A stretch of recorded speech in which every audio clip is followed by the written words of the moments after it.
Hello everybody! I'm bringing a topic in this workshop that's going to be a challenging, very relevant for the 21st century.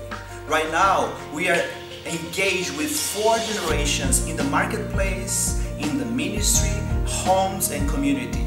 As a kingdom leader, this is going to be very relevant to understand the shifting that is taking place from a classical way to define difference in our community to a global and generational reality.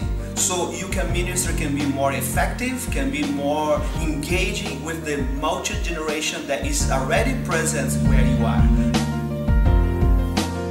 I'm looking forward to meet you personally. It will be a wonderful time together.